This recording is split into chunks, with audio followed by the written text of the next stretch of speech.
पिछले क्लास में हम लोगों ने स्पेक्ट्रम देखा था, ठीक है। आज हम लोग हाइड्रोजन स्पेक्ट्रम की बात करेंगे। और पिछले क्लास में हमने ये भी बात की थी कि हाइड्रोजन स्पेक्ट्रम कुछ बातचीत हुई थी ना, मैकेनिज्म मैंने बताया था कि स्पेक्ट्रम का वर्क कैसे करता है। आपको कोई एटम का स्पेक्ट्रम जो मिलता है, चाहे इमिशन स्पेक्ट्रम हो या एब्जॉर्प्शन स्पेक्ट्रम हो, तो उसका मैकेनिज्म क्या है, क्यों मिलता है, इसके बारे में बात की थी। आज हम लोग बात करेंगे हाइड्रोजन स्पेक्ट्रम के बारे में। किसके बारे में? ठीक है, हाइड्रोजन स्पेक्ट्रम।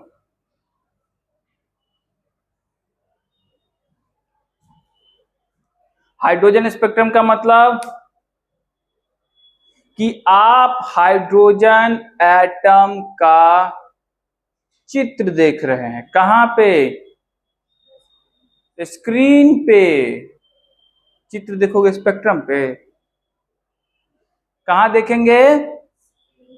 ठीक है, उसी को हम लोग क्या कहेंगे? Hydrogen spectrum. ठीक, पिछले क्लास में मैंने आपको बताया कि या तो आप एब्जॉर्प्शन स्पेक्ट्रम ले सकते हैं या इमिशन स्पेक्ट्रम ले सकते हैं। दोनों स्पेक्ट्रम से आपको जो जानकारी मिलेगी वो सेम ही मिलेगी। ठीक है, कोई दिक्कत? अच्छी बात है। अब जब हाइड्रोजन का स्पेक्ट्रम लिया गया तब क्या क्या बातें सामने आई, सबसे पहले हम उसको देख लेते हैं। उसको देखिए, उससे पहले ये भी मैंने कह दिया था कि एक एटम के अंदर इनफाइनाइट नंबर ऑफ ऑर्बिट्स हो सकते हैं। ऑर्बिट्स मतलब क्या? ऑर्बिट्स मतलब एनर्जी का एक रीजन, और कुछ नहीं है। ऑर्बिट्स क्या है? एनर्जी का। जैसे मान लीजिए कि ये एक एटम है। क्या है ये? ना, अभी गोला है, अब एटम बना।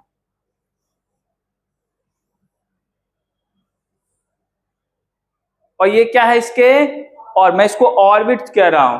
तो ऑर्बिट्स में आपको क्या लगता है कि एटम के अंदर इस तरीके का एक लाइन बना होगा, एक पेरिफेरी बना होगा, जिसमें को पकड़ पकड़ के इलेक्ट्रॉन घूम रहा होगा? ऐसा नहीं होगा। इलेक्ट्रॉन घूमेगा जरूर, लेकिन ये लाइन वाइन कुछ नहीं है। ये एनर्जी का एक रीजन है। यहाँ पे अलग एनर्जी है, यहाँ पे अलग एनर्जी है, यहाँ अलग एनर्जी है, और यहाँ बस यही बात होती है। और थ्योरेटिकली ये सीरीज कहां तक जा सकती है? N number. एन नंबर मतलब बहुत ज्यादा। तो एन को ही हम लोग क्या बोल देते हैं? इंफिनिटी तक जाती है। कोई दिक्कत? और इलेक्ट्रॉन ट्रांजिशन के बारे में भी मैंने आपको बताया था कि मान लीजिए हाइड्रोजन है, सबसे सिंपलेस्ट एटम है ना, इसके पास फर्स्ट ऑर्बिट में क्या होगा? एक इलेक्ट्रॉन।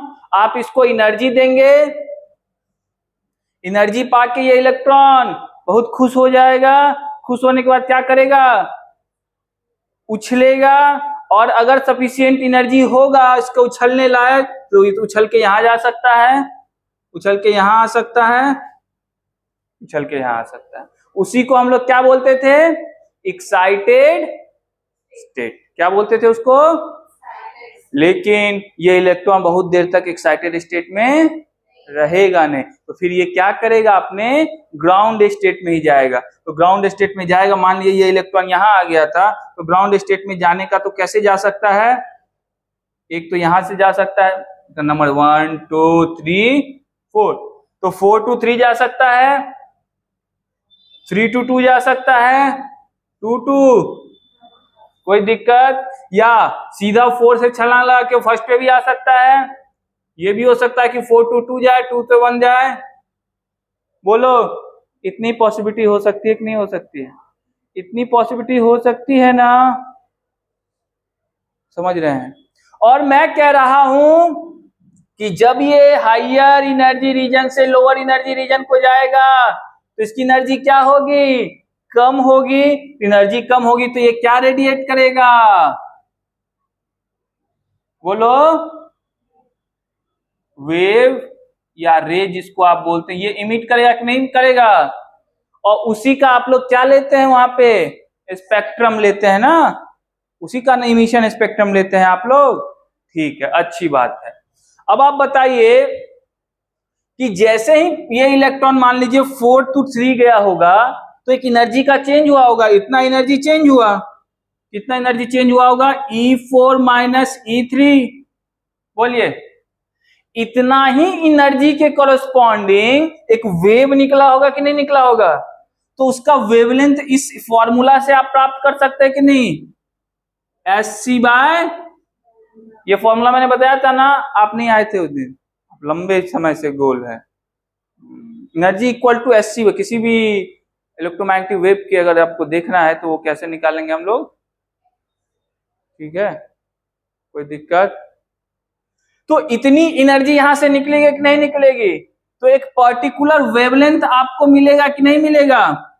बोलो, ये वेवलेंथ एक खास वैल्यू का मिलेगा कि नहीं मिलेगा? ठीक है, अगर अब ये 4 to 1 आ गया तो इसकी एनर्जी चेंज कितनी होगी? 4 माइनस, और इसके कॉरस्पॉन्डिंग अब वेवलेंथ चेंज हो जाएगा कि नहीं हो जाएगा? बोलिए, तो एक पर्टिकुलर वेवलेंथ आपको मिला कि नहीं मिला? और इसी पर्टिकुलर वेव, मैंने पिछले क्लास में बताया था, कॉपी जाके देखिएगा, इसी पर्टिकुलर अलग अलग वेवलेंथ आने के कारण आपको एक सीरीज में स्पेक्ट्रम दिखता है ना, जिसका नाम भी मैंने लिख दिया था। हाइड्रोजन के कितने, 5 को जैसे हम लोग बहुत पॉपुलर सीरीज है, वैसे वो और भी ज्यादा है, लेकिन 5 ही आप लोग उसको देखते हैं, लेमन, बार्मर, पास्चन, ब्रैकेट, पीफन, यही 5 है, यही है ना 5? ठीक है, ठीक है, आप समझ जाएंगे। यही 5 सीरीज आपको पढ़ना भी है। आ जाइए, तो आज हम लोग इसी 5 सीरीज के बारे में देखेंगे। कौन सीरीज के कॉरस्पॉन्डिंग वेवलेंथ कैसा होगा, वेवलेंथ कैसे हम लोग फाइंड कर सकते हैं, और उसका मीनिंग क्या है, ये भी आज सीखेंगे। ठीक है, कोई दिक्कत? बोलिए, ठीक है। अब सवाल आता है कि सर लाइमन सीरीज कैसे पहचानेंगे? कोई वेवलेंथ बार्मर सीरीज में होगा, कैसे पहचानेंगे? कोई पास्चन होगा, कैसे पहचानेंगे? कैसे पता करेंगे? या फिर हमको कोई ये कह देता है कि ये पास्चन सीरीज का है, वेवलेंथ क्या होगा, तब कैसे पता करेंगे? तो इसके लिए क्या किया गया है? फॉर्मूला दिया गया। ठीक है, क्या दिया गया है? ठीक है, लेकिन उससे पहले समझते हैं बार्मर सीरीज किसको कहेंगे, लाइमन किसको कहेंगे, पास्चन किसको। अब तो आप लोग ध्यान से देखिएगा। कैसे देखिएगा? बस बस, ज्यादा ध्यान से मत देख लेना।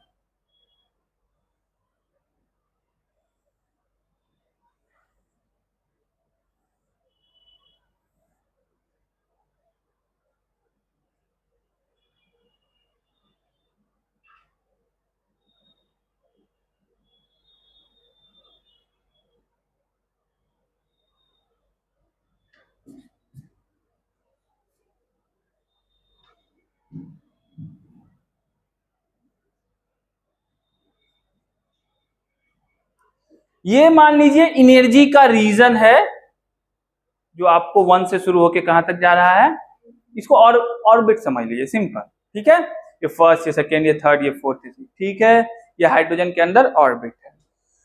अब आता है कि लाइमन कब होगा, कब लाइमन सीरीज मिलता है?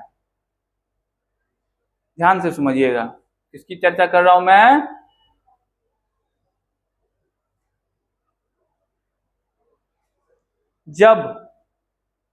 जब कोई इलेक्ट्रॉन अपने हायर एनर्जी स्टेट से ट्रांजिट करके लोअर एनर्जी स्टेट में आए, और किस लोअर एनर्जी स्टेट में आए? फर्स्ट, अपने फर्स्ट एनर्जी स्टेट में आ जाए, उसको हम लोग क्या बोलते हैं?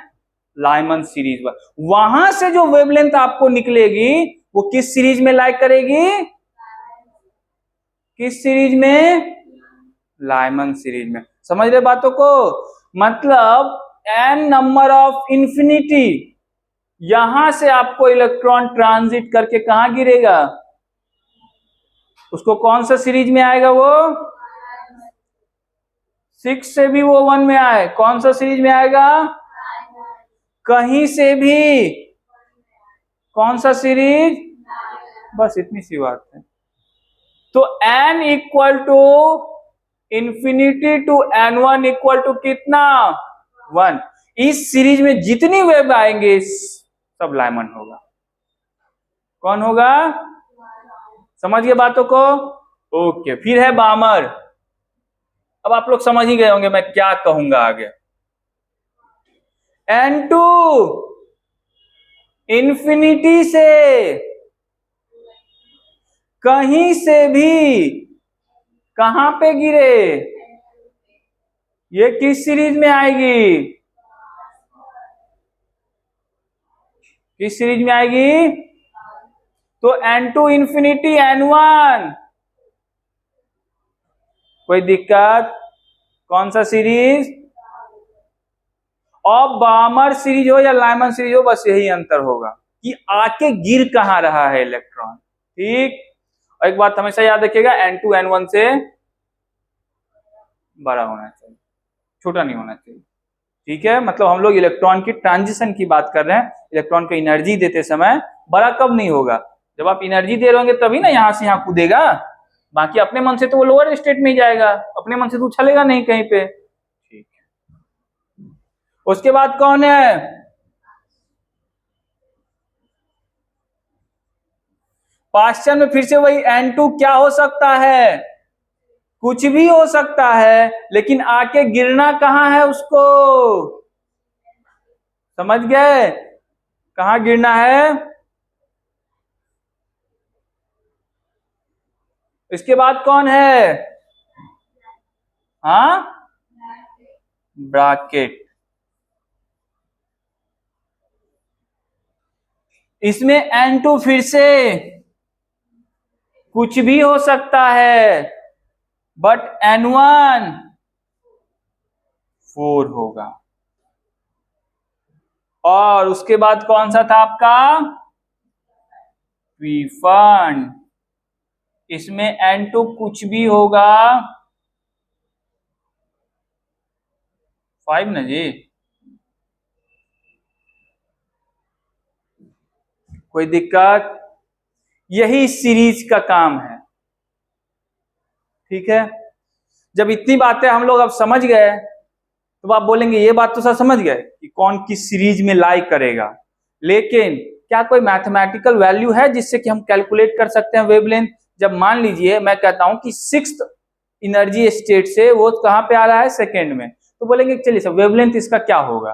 उससे जो निकलने वाला रे होगा, वेव होगा, उसके वेवलेंथ क्या होगा? इसके बारे में क्या कोई मैथमेटिकल फॉर्मूला है? तो मैं क्या बोलूंगा? है। वाह, आप लोग देख के आए हैं क्या? हाँ, ठीक है, नहीं भी देखे हैं तो आप लोग फील हो गया आपको कि है एक फॉर्मूला है जिससे आप उसका वेवलेंथ निकाल सकते हैं। वेवलेंथ निकाल सकते हैं मतलब एनर्जी भी। वेवलेंथ जैसे होता क्या है ना कि दो चीजें पता चल जाए, आप मैकेनिक्स पढ़ेंगे, आप 9th-10th में तो पढ़ा ही होगा। दो चीजें पता चल जाए, बाकी आप सब कुछ निकाल सकते हैं पार्टिकल का। क्या पता चल जाए? पोजीशन दे दूं, मोमेंटम दे दूं, निकाल लीजिए जो निकालना है। या एनर्जी दे दूं और पोजीशन बता दूं, पार्टिकल का सब निकल जाएगा? नहीं निकल जाएगा। उसी तरह वेव का क्या है? क्या दे दूं? वेवलेंथ दे दूं, बाकी सब आप सब निकाल लीजिएगा अपने आप। ठीक है रिशु, निकाल लोगे ना? हाँ, बहुत बढ़िया। इसको लिख लीजिए, तो मैथमेटिकल फॉर्मूला भी आपको लिख लेता हूं। इसको लिखने में तो समय लगेगा नहीं। तुम पिछले क्लास में क्यों नहीं आए थे रिशु? घर चला गया था, बताओ, काम था ना? अच्छा अच्छा, हाँ हाँ, मम्मी के हाथ का रोटी खाना भी एक काम ही है। क्या? हाँ, तो बैंक तो एक बहाना है, मेन काम तो रोटी खाना है। क्यों गीतांजलि? हाँ, ये सब खूब बनाना, यही सब तो है। चित्र बनाना जरूरी, ज्यादा जरूरी है। तुम क्यों नहीं आई थी?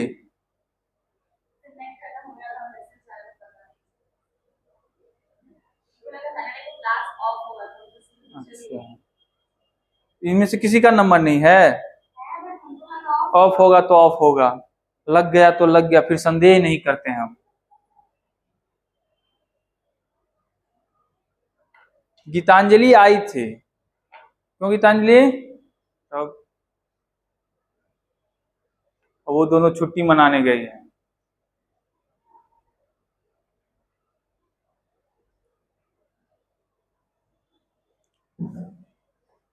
उत्कर्ष समझ में आ रहा है क्या? हाँ तो क्लास छोड़िएगा तो कहाँ समझ में आएगा।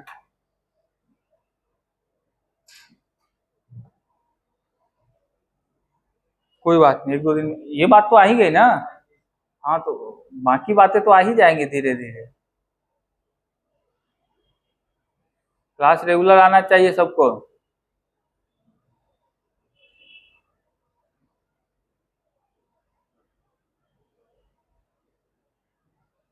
क्यों रिशु?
सबने लिख लिया?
लिख लिया गया?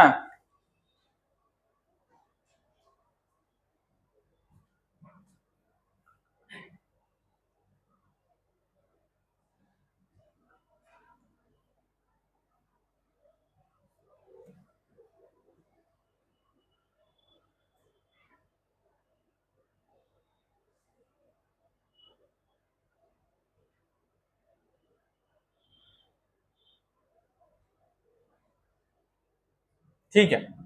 तो एक साइंटिस्ट थे, रिट्ज नाम था उनका। उन्होंने एक मैथमेटिकल फॉर्मूला दिया जिससे कि आप वेवलेंथ पता कर सकते हैं। ठीक है। वो क्या कहते हैं कि इसका जो वेव नंबर होगा, याद आया वेव नंबर क्या होता है? क्या होता है? बहुत बढ़िया। इसका जो वेव नंबर होता है वो इस फॉर्मूला से निकाल, मतलब 1/λ इक्वल टू आर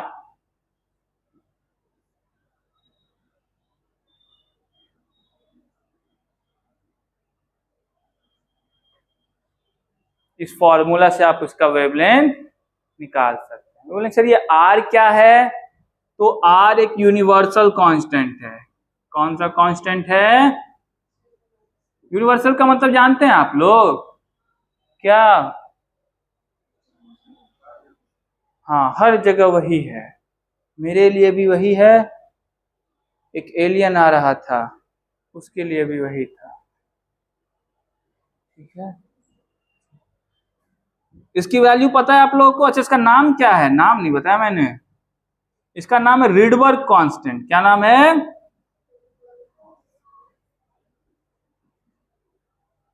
और इसकी वैल्यू पता है किसी को? 678 सेंटीमीटर ये वैल्यू होती। ठीक है, कोई दिक्कत? और N2 N1 तो आप समझ ही गए ना, नंबर ऑफ ऑर्बिट कह लीजिए, नंबर ऑफ एनर्जी रीजन कह लीजिए। कोई दिक्कत? और N2 N1 से क्या होना चाहिए? ये भी शर्त है, तो यहां पे शर्त थी। तो अब किसी भी रीजन का लैमन हो, बामर हो, वेवलेंथ पता कर सकते हैं। कोई दिक्कत इस फॉर्मूला से? कोई दिक्कत? वैसे इस फॉर्मूला से तो आप कर ही सकते हैं, और भी फॉर्मूला से आप कर सकते हैं। जैसे जैसे अभी अभी मैंने आपको वो वाला लिखाया था ना यहाँ पे, कि अगर आपको ये बता दिया जाए कि En2 से ट्रांजिट कर रहा है कहाँ पे, E, और आपको इन दोनों एनर्जी का पता हो, दोनों की वैल्यू पता हो एनर्जी रीजन का, तब भी आप वेवलेंथ निकाल सकते हैं। कैसे? कैसे? कैसे? En2 माइनस En1, और यही बराबर होगा किसके? Sc by. ऐसे भी वेवलेंथ निकाल सकते हैं ना, जब एनर्जी पता हो, और जब एनर्जी नहीं पता हो, केवल ये पता हो नंबर, तब ऐसे निकालेंगे। ठीक है, एक और बात, ये जो बातें मैं कर रहा हूं, ये सिर्फ और सिर्फ हाइड्रोजन, ये तो सबके लिए है, इसमें कोई दिक्कत नहीं है। ये hydrogen and hydrogen like atom के लिए ही है। ये जो रीड साहब का आपको एक्सप्रेशन दिख रहा है, ये किसके लिए है उत्कर्ष? हाइड्रोजन। और अभी हाइड्रोजन लाइक एटम क्या होते हैं पता है रिशु? हाइड्रोजन का ब्यूरो भाई, उसी की तरह दिखता होगा, गोल मटोल। क्या होता है हाइड्रोजन लाइक?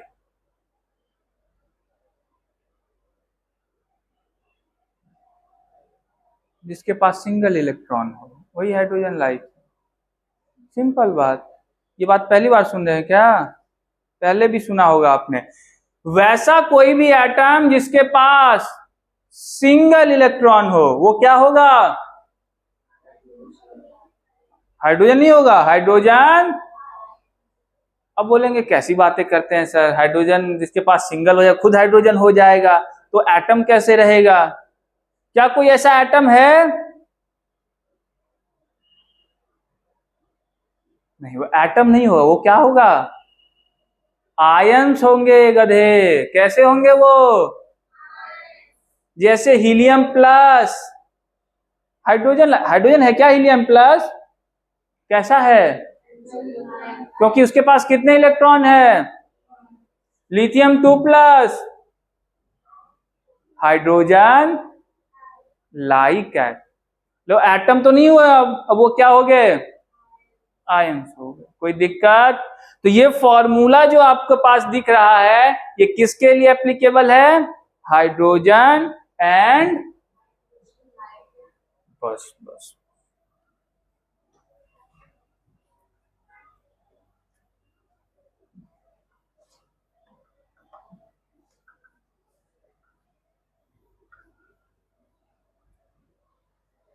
ठीक है, मैं यहां लिख देता हूं, this is applicable for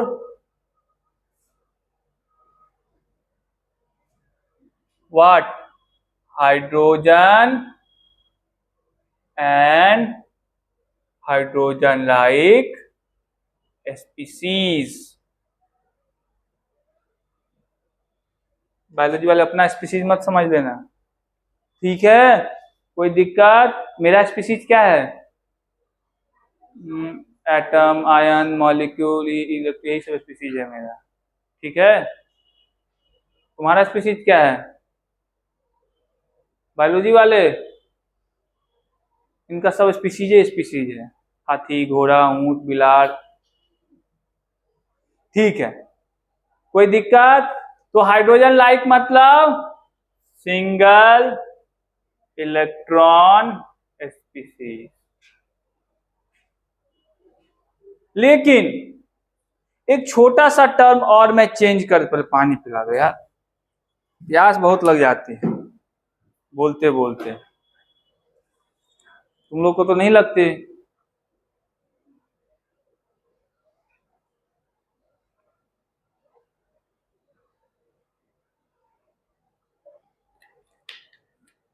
hmm.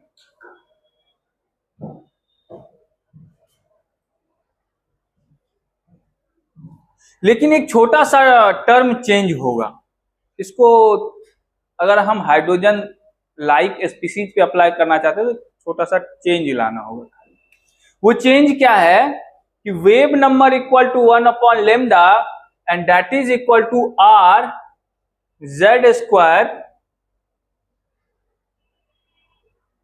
1/n2 minus, अब बोलेंगे ये जेड क्या है जी? वही जेड है, वही जेड मतलब, बस बस बस सब याद ही है तुम लोगों को, एटॉमिक। अब हाइड्रोजन के केस में एटॉमिक नंबर कितने होते हैं? तो वो तो वही बन जाएगा। लेकिन हाइड्रोजन लाइक अदर स्पीसीज जो होंगे उनका एटॉमिक नंबर चेंज होगा ना, जैसे कि लिथियम, हीलियम, बोलो, अरे बोलो, नहीं बोलोगे? हाँ, इन दोनों में एटॉमिक नंबर चेंज है कि नहीं है? इसका कितना है? क्योंकि एटॉमिक नंबर किस पे डिपेंड करता है? नंबर ऑफ, तो प्रोटॉन के तो आप इसको बाहर कर नहीं सकती, इतना सामर्थ्य तो है नहीं अभी आप में, है नहीं। कोई दिक्कत? तो अगर लिथियम का केस होगा तो यहां आपको एटॉमिक नंबर लिखने पर तब जाके आपको सही रिजल्ट मिलेगा। कोई दिक्कत? कहीं दिक्कत नहीं ना किसी को भी? 2 सेकंड में इसको लिख लीजिए।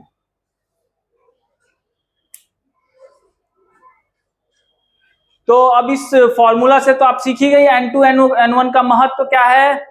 N1 क्या होगा? तो लाइमन होगा, बामर होगा, पास्चन होगा, वो भी आप देख ही चुके हैं।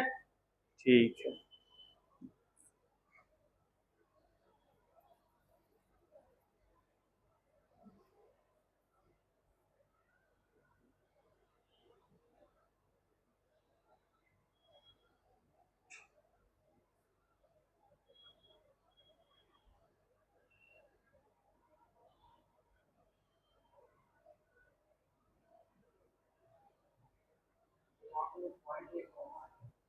ये कॉमा है, पॉइंट नहीं है, बड़ा नंबर है, सेंटीमीटर इनवर्स है, यूनिट का ध्यान रखना, यूनिट का ध्यान रखना, मीटर मत लिख देना। ठीक है जी अंजना, ठीक है जो भी नाम है तुम्हारा,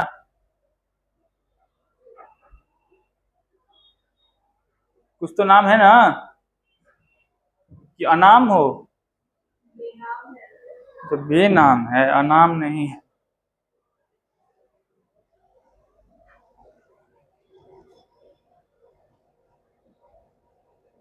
तुम लोग का टेस्ट होने वाला था लेकिन छुट्टी के कारण नहीं हो पाया, तो हो सकता हो अगला वीक या इसी वीक, इस वीक शायद टेस्ट हो,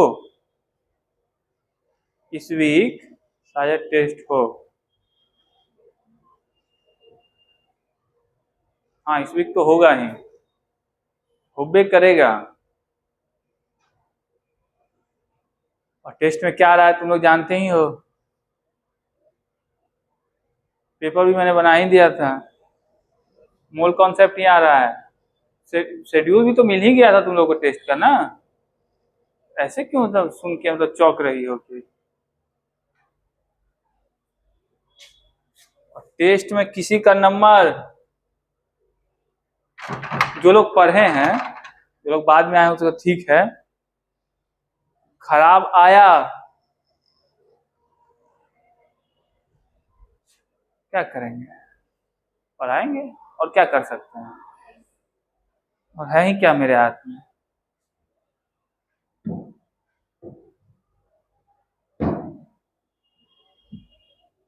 क्यों उत्कर्ष?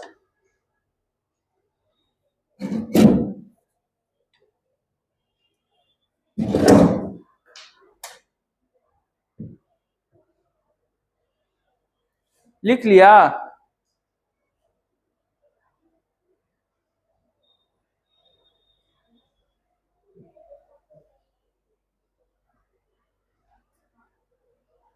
लिख लिए?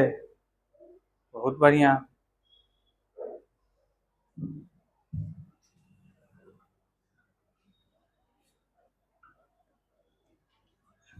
जब आप लोग लिख लिए तो आगे भी हम लोग चलते हैं। अब मैंने अभी अभी आपको बताया था कि इलेक्ट्रॉन का जो ट्रांजिशन होगा higher energy state to lower energy state में, इसकी प्रोबेबिलिटी बहुत ज्यादा है, पॉसिबिलिटीज बहुत ज्यादा है। जैसे एग्जांपल देखिए, मैंने बताया कि 6 टू आ रहा है 1 में, तो बहुत सारी प्रोबेबिलिटी, 6 टू 5 आए, 5 टू 4 आए, 4 टू 3 आए, या फिर सीधा 6 से 1 में आ जाए, 6 से 4 में आए फिर आए।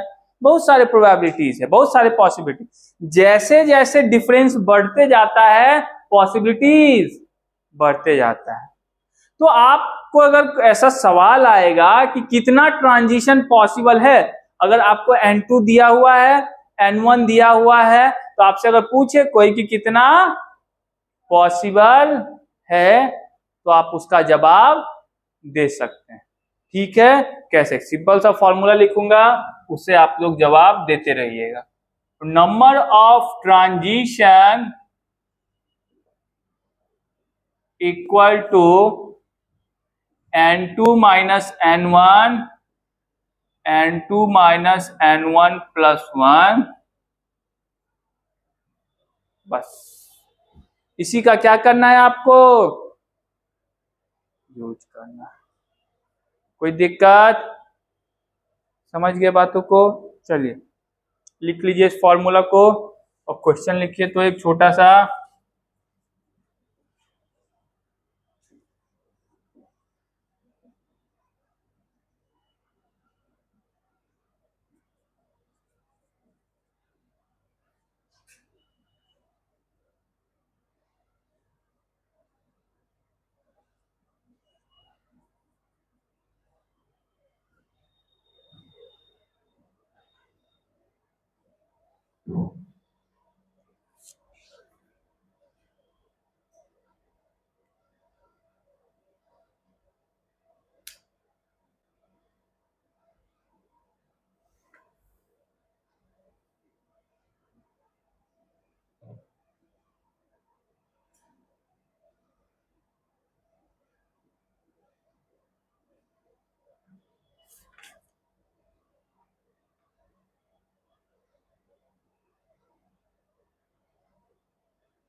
लिख लिए Rishu?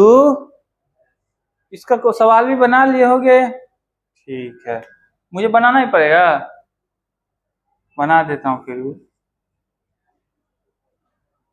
10 minus 6, 10 minus 6 plus 1, 4 into 5/2, मतलब 10 वेज है इलेक्ट्रॉन को वहां से वहां तक आने में, 10 ही पॉसिबल वेज है। ठीक है, कोई दिक्कत? ठीक है, एक क्वेश्चन जल्दी से अब आप लोग लिखेंगे, और लॉन्गेस्ट ऑफ लाइन। ओके, इसको मिटा दूं ना?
क्वेश्चन समझ रहे हैं आप लोग?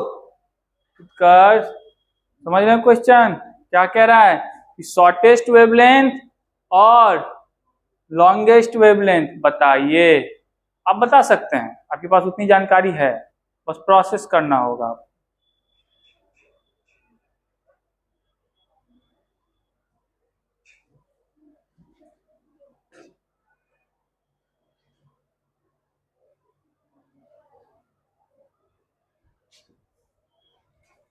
क्या हुआ? पीछे कुछ नहीं होता, सब यहाँ होते हैं, यहाँ। पीछे क्या होता है?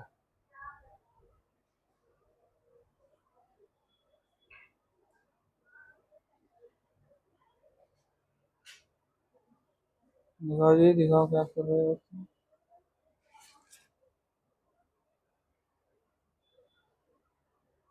क्या शॉर्टेस्ट था ये? बुद्धि तो है तुम्हारे पास। माँ के हाथ का खा के आए तो बुद्धि बढ़ गई नहीं जे?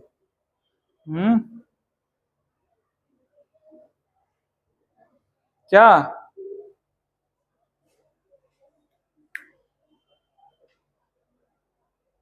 देखिए क्या कह रहा है, शॉर्टेस्ट। शॉर्टेस्ट वेवलेंथ कब होगा? शॉर्टेस्ट वेवलेंथ कब होगा? जब एनर्जी एनर्जी सबसे ज्यादा। शॉर्टेस्ट सबसे छोटा वेवलेंथ क्या हो? एनर्जी वेवलेंथ रेसिप्रोकल है ना। वेवलेंथ का छोटा होना मतलब एनर्जी का। अब समझिए, अब एनर्जी सबसे ज्यादा कब होगा? एक तो लाइमन सीरीज, लाइमन सीरीज में एक चीज तो मैंने फिक्स कर दिया, N1 इक्वल टू। और सबसे ज्यादा एनर्जी कब हो सकता है? बहुत बहुत सब सब पता है तो क्यों नहीं बना रहे थे?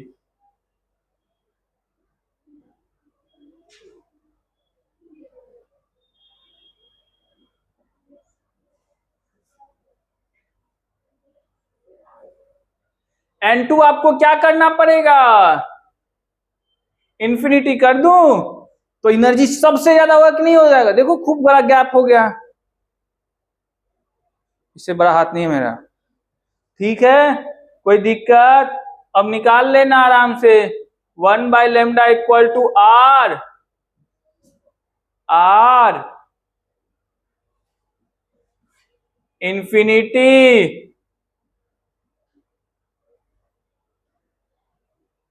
यही होगा ना? और सबसे लॉन्गेस्ट कौन होगा? चलो कर लो।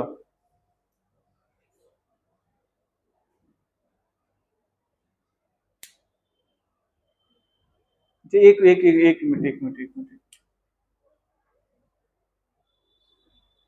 पीछे ये जो फॉर्मूला कहाँ लिखाया था मैंने? फॉर्मूला कहाँ लिखाया था? उसमें एक थोड़ा सा करेक्शन कर लेना तो। उल्टा शायद लिखा दिया था मैंने वहां पे। खाली तुम ये लिख लेना, मैंने क्या लिखा था, N2 ग्रेटर देन N1 ना, N1 ग्रेटर देन N2 खाली कर लेना, करेक्शन कर लेना। तो यहाँ N2 1 हो गया,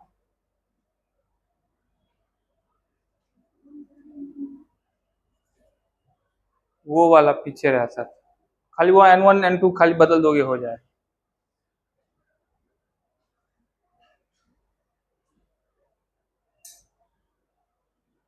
ठीक है, मतलब जहां पे ट्रांजिशन होगा वो आपको ये मिलेगा, फर्स्ट में लिखना, बाकी जहां से आ रहा होगा उसको बाद में पीछे लिखना, यही खाली अंतर।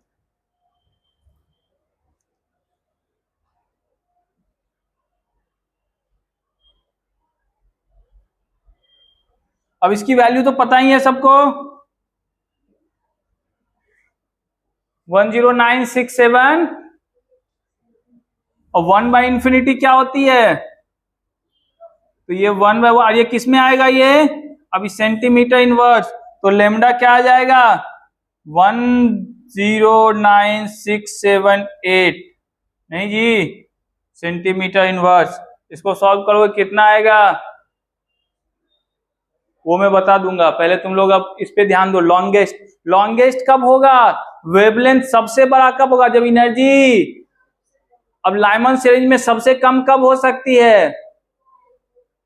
क्या हो, जब वो जस्ट अपने करीब वाले से आए, जस्ट करीब मतलब क्या, सेकेंड से आए कहां पे, तो N2 तो पहले ही पता चल गया आपको फर्स्ट, N1 क्या होगा किसके लिए, 4,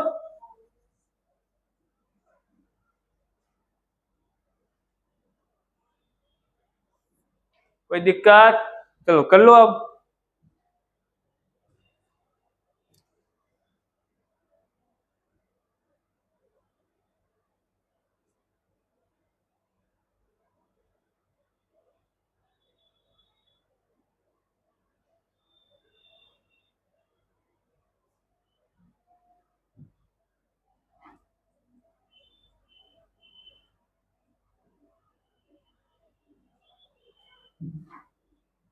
इसका आंसर जल्दी से बताओ।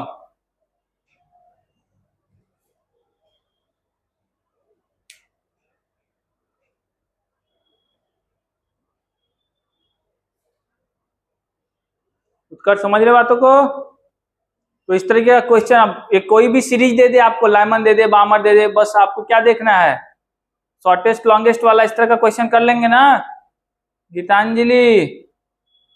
हाँ सीरीज दे के वो फिक्स कर देगा N2, बाकी जहां से लाना है लाइए। हाँ हाँ सिर्फ अभी सिर्फ बातें हाइड्रोजन की कर रहा हूँ, हाइड्रोजन एंड हाइड्रोजन। अभी तो मैं हाइड्रोजन, अगर नहीं लिखा रहे तो हाइड्रोजन ही समझना, अगर लिख देगा तो वो लिखेगा कि लिथियम 2+ लिख देगा तो वहां जेड का लिखना हो, नहीं कुछ नहीं है तो हाइड्रोजन समझना है, ठीक है। तो किसके अलावा आपके सिलेबस में, हाँ है ये नहीं है, क्या नहीं है, बस।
लाइट ऑफ वेवलेंथ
चलिए बहुत बढ़िया।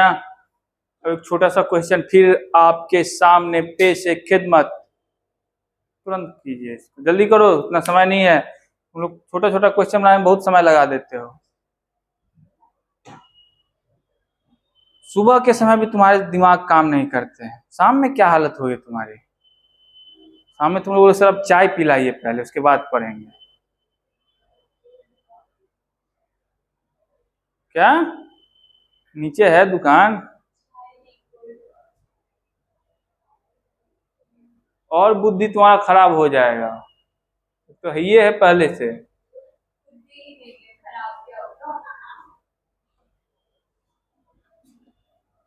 अरे ये वाला तो बनाया नहीं, ये वाला बना लिए थे ना तुम लोग, ये वाला, ये सेकंड वाला। हाँ, कि मैं ही बनाऊं? लो, लो देवता, लो। N2 क्या है?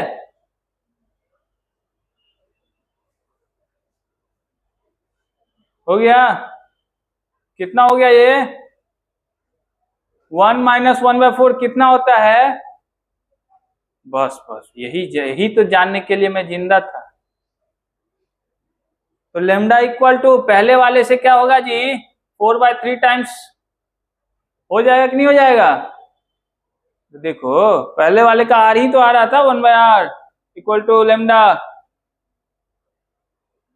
अच्छा, इसको आर को यहाँ ले आते हैं। हो गया? उसका 4/3 टाइम्स हो जाएगा ना?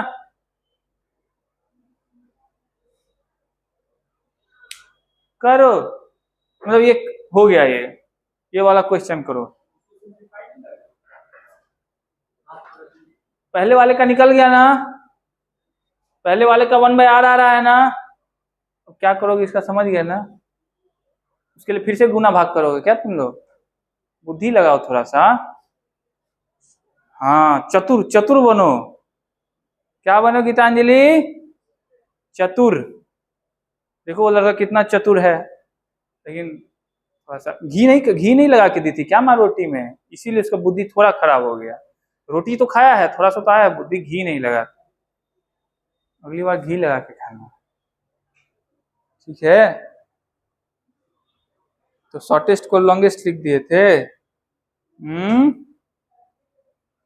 क्या है? ठीक है,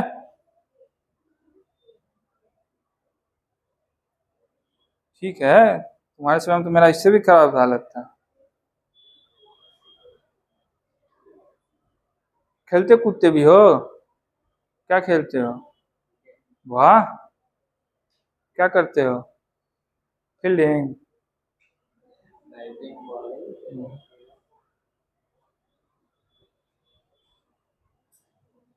ये भी कि वो क्रिकेट खेलती है इसीलिए इतना इसका हाल है। जी, हाँ जी।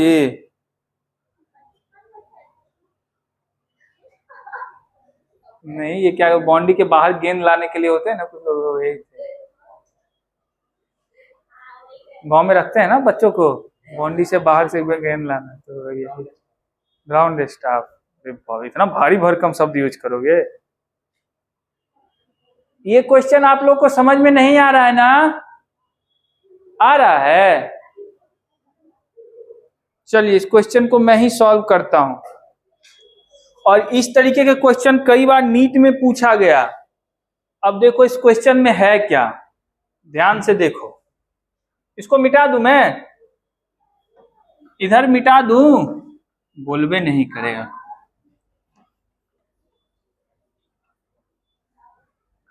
देखो इसमें क्या कह रहा है कि एक लाइट है जो इस वेवलेंथ का निकल रहा है, कब? जब 5th टू 3rd ऑर्बिट में ट्रांजिशन हो रहा है। अच्छी बात है। आपसे क्या पूछा? Find the wavelength when 3rd to 2nd। तो आप बोलेंगे सर इतना लिखने की क्या जरूरत थी? हाँ, मैंने भी पहली बार यही सोचा था। कब?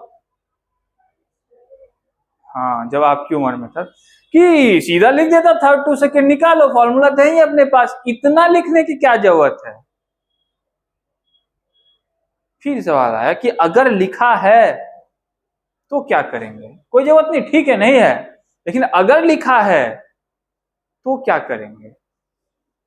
अगर लिखा है तो वो कह रहा है कि इसका कंपैरिजन करते हुए इसका वेवलेंथ निकालो। क्या करते हुए? कंपैरिजन करते हुए उसका वेवलेंथ निकालो। ठीक है, कोई दिक्कत? निकाल तो आप सीधा सकते हैं, लेकिन अगर ये इंफॉर्मेशन दे देगा तो इसका सिंपल मतलब क्या निकालेंगे कि इसका कंपैरिजन करते हुए वेवलेंथ निकालो। कोई दिक्कत? देखिए कैसे हम लोग इसको सॉल्व करें, बहुत आसान है, कुछ नहीं है। जैसे वेवलेंथ का आप लोग जानते हैं formula 1/λ equal to R 1 by कहां से कहां आ रहा है 5 टू तो थर्ड स्क्वायर भी करोगे जी कोई दिक्कत कोई किसी को कोई कष्ट नहीं ठीक है समझ रहे हैं इसको λ1 नाम दे दूं क्या दे दिए तो λ1 इक्वल टू क्या हो गया इसको थोड़ा सॉल्व कर लो तो 1/9 माइनस 1 बाय और 25 9 का एलसीएम हाँ 225 कुछ तो कॉमन वॉमन है नहीं ना तुम लोग इतना सब समझते हो ना गणित जी कितना हो गया हाँ इससे इसको डिवाइड किया कितना हो गया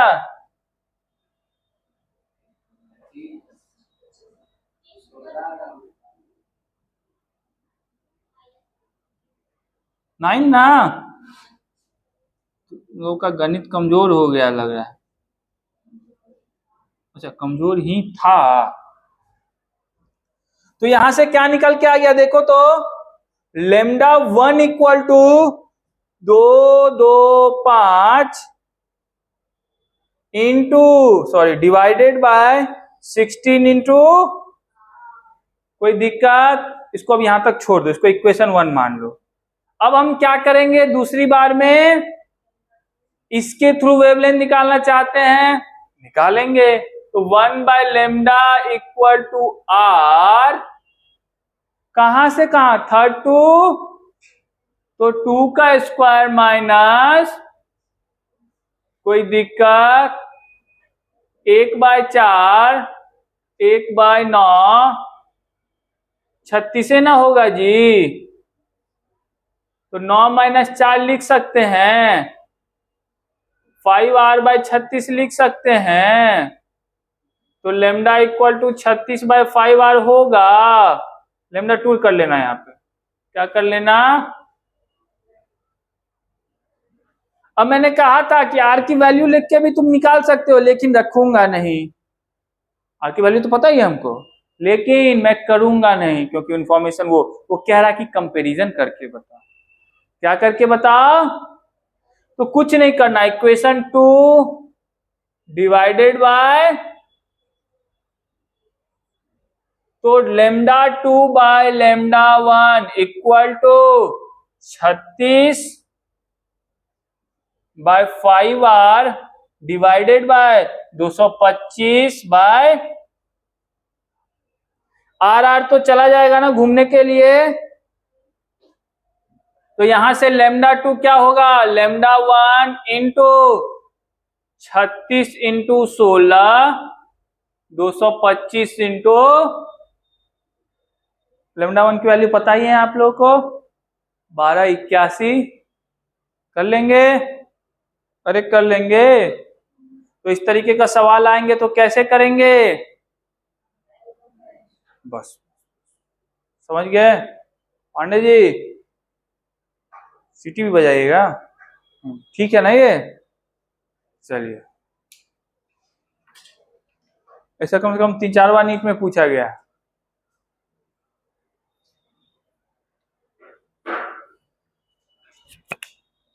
तो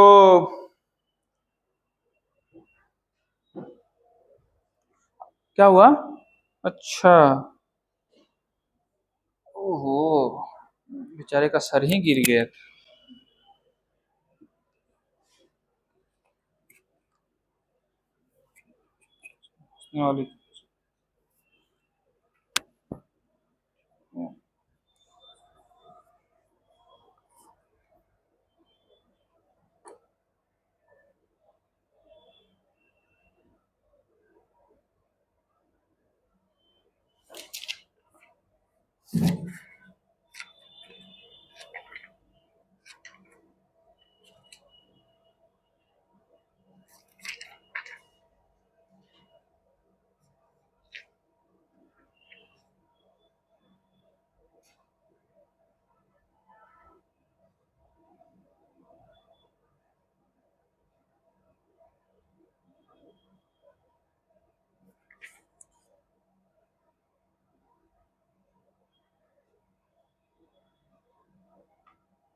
ये क्वेश्चन सबको समझ में आ गया? इसको लेकर किसी को डाउट भी है? तो आज की कथा को हम यहीं विश्राम देंगे। कल हम लोग कौन सा मॉडल पढ़ेंगे? अब हम लोग बोर्ड का मॉडल समझ सकते हैं। जितनी बातें होनी थी वो हो चुकी है। अब आप लोग उस स्थिति में आ चुके हैं कि बोर्ड का मॉडल पढ़ सके, तो हम लोग क्या करेंगे? कल बोर्ड मॉडल पढ़ेंगे। ठीक, उसके बाद फिर से हम लोग क्वांटम मॉडल की तरफ अपना कदम बढ़ा देंगे। ठीक है रिशु? ओके। किसी को कोई डाउट? किसी को?